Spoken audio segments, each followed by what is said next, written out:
तो welcome back to our channel दोस्तों। चलिए स्टार्ट करते हैं अपना रेलवे एग्जाम्स के लिए इम्पोर्टेंट बेनिफिशियल क्वेश्चन। ठीक है, साइंस के क्वेश्चन एंड जीके के कुछ क्वेश्चन। ठीक है, तो स्टार्ट करते हैं। क्या है पहला question? Which writ means to have the body of habeas corpus का सार्थिक शब्द क्या है?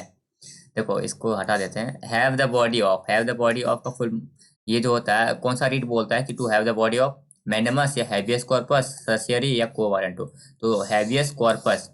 ठीक है, हैवियस कॉर्पस का मीनिंग होता है to have the body of. चलिए अगला क्वेश्चन देखते हैं। अगला है who built the Sanchi stupa? Sanchi stupa का निर्माण किसने करवाया? अशोक ने, चाणक्य ने, बिंदुसार ने या चंद्रगुप्त ने? तो सांची स्तूप का जो निर्माण है वो करवाया आपका किसने? अशोक ने। सांची स्तूप का निर्माण किसने करवाया है? अशोक ने करवाया है। चलिए अगला क्वेश्चन देखते हैं। How many members are nominated by the President of India in the Lok Sabha from the Anglo-Indian community? राष्ट्रपति द्वारा लोकसभा में एंग्लो इंडियन समुदाय के कितने सदस्य नामांकित किए जाते हैं? 2, 4, 12 या 1? तो कितने सदस्य नामित किए जाते हैं? नामित जो किए जाने वाले सदस्यों की संख्या होती है 2, लेकिन इसको फिर से अभी हटा दिया गया। ये पहले की बात है। पहले जो 2 एंग्लो इंडियन को नामित किया जाता था, हटा दिया गया है बिल्कुल। Question, When was the Hindustan Republic Association formed? Hindustan Republican association कब गठित की गई? 1920 में, 22 में, 24 में, 26 में? तो Hindustan Republic association H R होना देना, हिंदुस्तान रिपब्लिक एसोसिएशन HRA। अच्छा, HRA का गठन कब हुआ था? HRA का गठन हुआ था 1924 में, 1924 में, हिंदुस्तान रिपब्लिक एसोसिएशन का। अगला क्वेश्चन है when did Akbar become the emperor? Akbar सम्राट कब बने? 1552 एडी में, 1550 एडी में, 1556 एडी में, सॉरी 1560 एडी में या 1556 एडी में? तो अकबर बादशाह जो बने थे कब बने थे? 1556 एडी में। कब? 1556 एडी में अकबर बादशाह बने थे। अगला क्वेश्चन है the cause of hepatitis A is? Hepatitis A का कारण क्या है? Mosquito bite, bacteria, virus, protozoa? Question पूछ रहा है हेपेटाइटिस ए किसके कारण होता है? तो फटाफट बताइए हेपेटाइटिस ए किसके कारण होता है। आई होप कि आपने आंसर मैक कर लिया होगा। तो ये वायरस के कारण होता है हेपेटाइटिस ए। ठीक है, अगला question, which industry use limestone? Which industry uses limestone as raw material?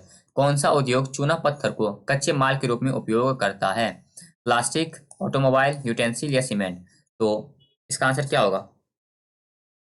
तो आपका सीमेंट इंडस्ट्री होता है। सीमेंट इंडस्ट्री ये लाइमस्टोन को as a raw material use करता है।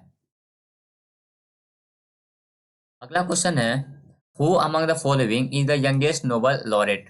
निम्नलिखित में से कौन सबसे युवा नोबल पुरस्कार विजेता है? कौन है? Frederic Passy, Jean Henri Dunant, Marie Curie, William Lawrence Bragg? तो सबसे युवा नोबेल पुरस्कार विजेता कौन है? वो है William Lawrence Bragg. William Lawrence Bragg, आप इसको लॉरेंस विश्नोई से भी याद रख सकते हो। अगला question, who is the father of the white revolution in India? Bharat में श्वेत क्रांति के जनक कौन है? Verghese Kurien, M S Swaminathan, G S Bhalla या बलवंत राय मेहता? तो व्हाइट रिवॉल्यूशन के पीछे कौन है बताइए? ये है वर्गीज क्यूरियन। ठीक है, फादर ऑफ व्हाइट रिवॉल्यूशन किसको, father of Indian white revolution किसको बोलते हैं?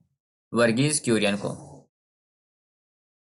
अगला क्वेश्चन है what was the code name for Pokhran nuclear test 2?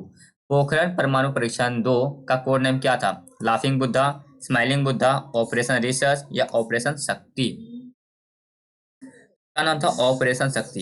क्या नाम था? कोडवर्ड ऑपरेशन शक्ति था codeword name for Pokhran nuclear test 2। अगला क्वेश्चन है what was the sex ratio of India as per the census 2011? 2011 की जनगणना के अनुसार भारत में लिंग अनुपात क्या था?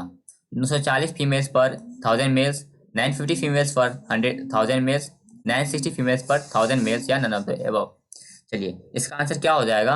अगर सेंसस 2011 का बात करेंगे तो ये था 940 फीमेल्स पर 1000 मेल्स। तो आंसर नंबर ए इसका सही हो जाएगा। अगला क्वेश्चन देखते हैं eminent social reformer Pandit Ramabai Saraswati was a scholar of dash. प्रसिद्ध समाज सुधारक पंडित रामाबाई सरस्वती किसकी विद्वान थी? इंग्लिश की, मराठी की, संस्कृत की या हिंदी की? तो पंडित रामाबाई सरस्वती ये किसकी विद्वान थी? ये संस्कृत की विद्वान थी, पंडित रामाबाई सरस्वती। चलिए अगला क्वेश्चन। अगला है, in which year was the construction of Jama Masjid in Delhi completed? Delhi की जमा मस्जिद का निर्माण किस वर्ष पूरा हुआ था? 1650 में, 1652 में, 1654 में या 1656 में? तो जमा मस्जिद का कंस्ट्रक्शन जो है वो आपका कंप्लीट हुआ था 1656 में। And the second last question is, which is the fat storing tissue in our body? हमारे शरीर में वसा संग्रहित करने वाला ऊतक कौन सा है? Adipose tissue, areolar tissue, epithelial tissue या वस्क्यूलर टिश्यू? तो fat storing tissue in our body कौन है? वसा संग्रहित करने वाला टिश्यू कौन सा है? ये है आपका एडिपोज टिश्यू। क्या नाम है टिश्यू का? एडिपोज टिश्यू है, जो कि वसा संग्रहित करता है। और ये last question, taxol is extracted from which plant? Taxol किस पौधे से निकाला जाता है? पाइन से, यू से, चीड़ से या नीम से? तो टैक्सोल जो है वो यू से निकाला जाता है। ठीक है, आई होप कि सेशन आपको पसंद आया होगा। सेशन अगर पसंद आया तो do like this lecture and make sure कि आपने चैनल सब्सक्राइब करके रखा है, हिट द बेल आइकन। और अगर आपके पास कोई कमेंट हो, कोई सजेशन हो, तो वो आप कमेंट करके हमें बता सकते हैं। बाकी हमारे टेलीग्राम चैनल पर जुड़ जाइए, जिसका लिंक आपको इस वीडियो के डिस्क्रिप्शन में मिल जाएगा, जहाँ वहाँ पे हम लोग नोटिफिकेशन वगैरह डालते रहते हैं, तो आप जुड़ सकते हैं। ठीक है, चलिए मिलते हैं आपसे अगले